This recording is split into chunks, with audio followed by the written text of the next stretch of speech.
Bonjour, c'est la fin d'une époque, c'est la fin d'une collection chez Panini Comics, c'est la fin des Marvel Icons, collection que moi j'apprécie particulièrement, vous allez voir j'en ai quand même beaucoup. C'est pour ça qu'il y a des trous là derrière. Euh, donc une collection, la fin de cette collection a été annoncée perdue parmi un flot de commentaires. Vous savez que récemment, Panini a parlé de changement de grille tarifaire pour leur collection. Une augmentation, hein, c'est un élément de langage. Dire que c'est pas une augmentation mais un changement de grille tarifaire, c'est la même chose. Ils ont aussi annoncé des big news, hein, histoire de noyer un peu le poisson et de calmer un peu les esprits. Il y a la masse de big news qui sont en train de tomber en ce moment. Je vous ferai une vidéo récap une fois que tout sera terminé, mais on a déjà des éléments de réponse sur par exemple le Captain America, je vais vous en parler après, de Brubaker. Donc parmi tous ces commentaires, il y a une réponse complètement perdue au milieu de tout ça, de Panini, qui annonce la fin des Icons. On aurait pu penser que Panini ferait ça de façon plus solennelle, pour expliquer, voilà, la collection est terminée, malheureusement, voici les solutions possibles pour les runs en cours, pour ce qui est toujours disponible actuellement. Bon, bah si Panini ne le fait pas, je vais peut-être être obligé de le faire, hein, dans ce cas-là. Donc je vais vous parler un petit peu des Marvel Icons donc, qui se terminent. La réponse de Panini, perdue au milieu de rien, c'est l'augmentation du prix du papier. Alors là, ils parlent d'augmentation du prix du papier, pas de changement de grille tarifaire. Peut-être que quand ils vont voir leurs imprimeurs, l'imprimeur dit non, on n'a pas augmenté, on a changé la grille tarifaire. C'est pas la même chose. Peut-être que c'est de là que ça vient leur expression. Donc l'augmentation du prix du papier a tué dans l'œuf des projets de réimpression ou de nouveaux tomes de Marvel Icons. Actuellement, on peut considérer la collection comme terminée. Voilà. Rappelez-vous que il y a un an ou deux, le même community manager avait annoncé que les séries seraient terminées, que les séries en cours seraient terminées dans la collection Marvel Icons. La seule série pour laquelle ça s'est fait, c'est la série Spider-Man de Straczynski. Effectivement, ils ont sorti un dernier Icons pour avoir la totalité des épisodes de Straczynski dans cette collection. Mais il y a encore beaucoup de séries qui vont rester orphelines de leurs derniers épisodes, de leur dernier arc. On va faire un petit bilan là-dessus. Donc cette promesse, comme souvent chez Panini, elle n'a pas été tenue. C'est pas que Panini, hein, c'est aussi le cas de certains autres éditeurs qui annoncent des choses et qui finalement ça se fait pas pour des problèmes de changement de grille tarifaire de papier ou de quoi que ce soit. Mais moi, ce qui me chagrine, c'est qu'on nous annonce ça dans un commentaire perdu au milieu de rien. Donc on peut très bien passer à côté de cette information, ce qui est dommage. Donc parlons un petit peu des icons. Alors les icons, c'est ces gros pavés que vous avez là. Alors, il y en a des beaucoup plus gros que ça. Là, celui-ci, c'est le premier de Spider-Man par David Michelini et Todd McFarlane. Alors, c'est en 2 tomes, à savoir qu'avant, c'était sorti en omnibus. Il y avait un gros omnibus qui réunissait tous les épisodes de David Michelini et Todd McFarlane, qui a été rapidement en rupture, qui n'a pas connu de réimpression encore chez Panini. Peut-être que ça va venir, parce que à terme, la collection Marvel Icons va être remplacée, je pense, par les omnibus. Hein. C'est ce qu'on voit venir avec le Captain America. Donc c'était des gros volumes qui étaient vendus au départ 34 € ou 35 €, je crois, sur du papier un peu mat. Donc du coup, c'est pas du papier glacé, mais sur les séries un peu plus anciennes, franchement, c'est pas plus mal. Parce qu'on n'a pas cet effet couleur flashy qu'on peut avoir sur du papier glacé. Moi, c'est une collection que j'aimais beaucoup et qui me convenait parfaitement parce qu'on était sur un prix qui était plutôt raisonnable. On était sur du 35 balles, sur des runs complets, sur des arcs complets. Donc ça démarrait à 34-35 €. Maintenant que c'est la fin de la collection et suite aux diverses augmentations, divers changements de grille tarifaire chez Panini, on est sur 36,95 €, 37 € pour la même chose. Voilà, pour la même chose. Certains titres ne sont plus disponibles, certains titres ont été réédités récemment et sont encore commandables. Certains titres vont revenir dans d'autres collections, notamment la collection Must-Have ou les Omnibus. Voilà, donc Spider-Man par Michelini et McFarlane, c'était vraiment un bon run qui était disponible avant en omnibus, qui n'est plus disponible en omnibus, et ceux-là sont encore disponibles, il me semble que je les ai moi encore en librairie, les Spider-Man de David Michelini et Todd McFarlane. Alors, si vous comptez acheter ces volumes, du coup ne tardez pas trop, parce que, comme le dit le community manager, il n'y a plus de projet de réimpression. Donc les tomes qui restent actuellement, ce sont vraiment les derniers. Ils ne sont pas numérotés à la main, ceux-là, même si, à mon avis, il n'y a pas beaucoup d'exemplaires. Mais voilà. Donc il y a aussi le Spider-Man de Todd McFarlane tout court, pas avec Daphne Michelini. Donc celui-ci, il est sur un tome complet, vous voyez. Vous avez l'intégralité du travail de Todd McFarlane sur la série Spider-Man Adjectiveless, comme on l'appelait à l'époque, qui est excellent. Ce tome, pareil, toujours disponible, j'en ai en rayon et j'en vends régulièrement, parce que c'est un truc que je conseille vraiment beaucoup. C'est vraiment Marvel Comics dans les années 90, et c'est vraiment l'avant Image Comics, où on donnait vraiment la mainmise au dessinateur pour faire ce qu'il voulait. Là, c'était en l'occurrence Todd McFarlane, qui a complètement réinventé le personnage de Spider-Man, avec les yeux qui étaient beaucoup plus grands, la toile spaghetti. Enfin, c'est hyper beau, c'est hyper dynamique, il y a vraiment des trucs qui sont très cool dedans. Wolverine apparaît aussi dans ces épisodes. Très bien, Spider-Man en Marvel Icons, celui-ci est disponible en un seul volume, il est toujours disponible. Ensuite, toujours chez Spider-Man, on a eu les Spider-Man de Straczynski. Moi j'ai un trou dans la collecte, mais je vais vous expliquer pourquoi. Donc les Spider-Man de Straczynski avec John Romita Jr. au début, qui sont très bons également. Si vous voulez découvrir Spider-Man, vous pouvez carrément démarrer sur les Spider-Man de Straczynski. On démarre sur l'arrivée d'un personnage, Ezekiel, qui a les mêmes pouvoirs que Spider-Man, qui va lui faire comprendre qu'en fait il est le totem araignée. Enfin, c'est un peu plus mystique, c'est vraiment cool. Hop, donc là j'ai le volume 2 qui est là. Le volume 3 avait la fin des épisodes de Straczynski et de Romita Jr. et le début d'un nouvel arc dessiné par Deodato Jr. Un arc que je n'aime pas du tout, un arc avec les jumeaux de Norman Osborn et de Gwen Stacy. Moi je trouvais que ça pétait complètement le personnage de Gwen Stacy. Pour moi c'était hors de caractère, que ça ne me plaisait pas. En plus de ça, au dessin, je trouvais que Deodato Jr. n'était pas au top. Donc vraiment, j'ai pas du tout aimé ces épisodes, donc je n'ai pas acheté cet Icons là. Mais pour les épisodes manquants, je les ai là quelque part. Ils sont là. Hop là. Je vais le sortir avant.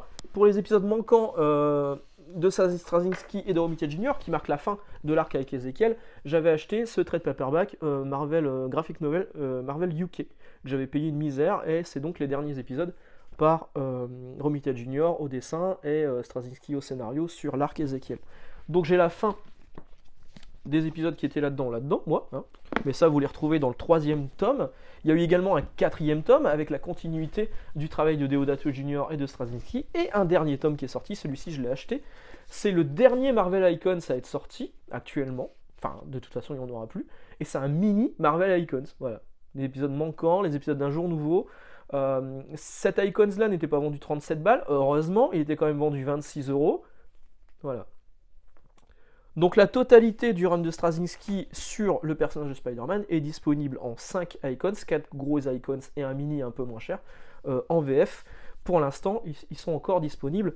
Je sens bien le coup qu'un de ces 4, on va se taper un omnibus. Voilà. J'ai l'impression que la collection Marvel Icons, qui était un peu une exclusivité française, hein, je crois qu'il n'y a pas d'édition à l'étranger ressemblant à ces Marvel Icons, ça a été complètement mis de côté.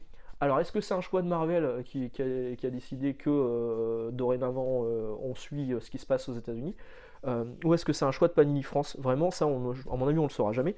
Je pense vraiment que la collection Marvel Icons, elle a été complètement mise de côté afin que tout puisse ressortir en omnibus, et ça va être le cas de Captain America. Donc, Captain America en Marvel Icons par Brubaker et Steve Epting. Voilà le tome 1 qui est là. Il y a eu 4 tomes sortis. Il manquerait un tome pour avoir la totalité du run de Brubaker. Eh ben on l'aura pas. Alors que Panini avait annoncé que oui, ça sortirait un jour. Eh ben non. Voilà. Si vous voulez la fin du run de Brubaker et de Straczynski, donc là de Epting, là il y a également du Brian Hitch, il va falloir passer par l'omnibus qui a été annoncé pour cette année. Donc je crois qu'il y aura 2 omnibus ou 3 omnibus pour avoir l'intégralité du run de Brubaker. Donc un omnibus, ça va faire l'équivalent de 2 tomes, hein, ça va quand même être des gros volumes. Bon, un omnibus, c'est pas forcément ce qui est le plus pratique à lire, ça fait beau dans une bibliothèque. Voilà, ça fait beau dans une bibliothèque, j'en ai un là. Je sais pas si non, on le voit pas d'ici. Bon, bref, vous savez ce que c'est qu'un omnibus. Donc ça va être des gros volumes, et c'est-à-dire qu'en fait, si vous aviez acheté comme moi les Icons et que vous attendiez le volume 5 pour avoir la fin du run, il va falloir acheter un omnibus où vous aurez des épisodes en doublon. Les épisodes du tome 4, vous les aurez en doublon avec les épisodes qui auraient dû être dans le tome 5. Bon, moi je vais pas me faire niquer, je vais acheter les trade paperback américains, et puis on n'en parlera plus, parce que ça fait un moment que je me dis qu'il faut que j'achète la fin du run de Brubaker, parce que c'est vraiment de qualité, c'est vraiment quelque chose que je vais vous conseiller sur Captain America, mais j'ai pas envie de me faire enfler d'avoir des épisodes en doublon dans une nouvelle collection. Le problème va être là. Alors moi, vous le savez, je m'en fous d'avoir une collection qui ressemble à rien au niveau des formats. Mais je sais que ça emmerde beaucoup de gens. Nombreux d'entre vous sont emmerdés par ça. Et du coup, là, vous allez avoir Marvel Icons, et boum, un omnibus au milieu, quoi. C'est un peu con. C'est un peu dommage. Même chose pour le Thor de Dan Jurgens et Romita Jr. Donc, on a eu 2 gros icons disponibles en français. Ils sont là. Voilà, ils sont là. Pas eu de 3ème icons, alors qu'il reste des épisodes encore inédits dans cette collection. Ils étaient sortis dans les Marvel Heroes. Je crois que c'était la revue Marvel Heroes qui sortait en kiosque. Donc, tous les épisodes ont été traduits en français. Ils existent en version française. Mais du coup, est-ce qu'on les aura un jour? Oui, sans doute en omnibus. Voilà. Peut-être qu'il y aura un omnibus qui réunira ces deux-là, et un deuxième omnibus qui fera la fin du run de Dan Jurgens, ce qui était pas mauvais, ce run. Qui avait en plus la première, l'éditor, qui n'était pas Jane Foster, apparaît dans le run de Dan Jurgens, mais qui ne sont pas dans les épisodes qui sont actuellement dans les Icons. Donc c'est un peu dommage. Voilà. Pareil, donc cette collection va rester orpheline. Alors, les premiers épisodes de Jurgens et Romita Jr. sont disponibles à Must-Have. Il y a beaucoup d'épisodes d'ailleurs sur Spider-Man, sur Captain America, qui sont sortis de la collection Icons, qui sont sortis des omnibus, et qu'on a mis en collection Must-Have, histoire de faire découvrir ces épisodes aux gens qui ont un peu moins de moyens, parce que c'est une collection qui était censée être moins chère, et Must-Have, c'est moins le cas, depuis le changement de grille tarifaire. Autre série qui va ne pas connaître de fin, Daredevil par Mark Waid, Marcos Martin, Paolo Rivera, Chris Samney. Donc on a l'intégralité de, je crois que c'est ça, je crois que c'est le premier run. Il y a eu 2 runs sur Mark Waid, la série s'est relancée juste après, et donc on a l'intégralité du premier run, mais on n'a pas le second run, la série reste sans fin.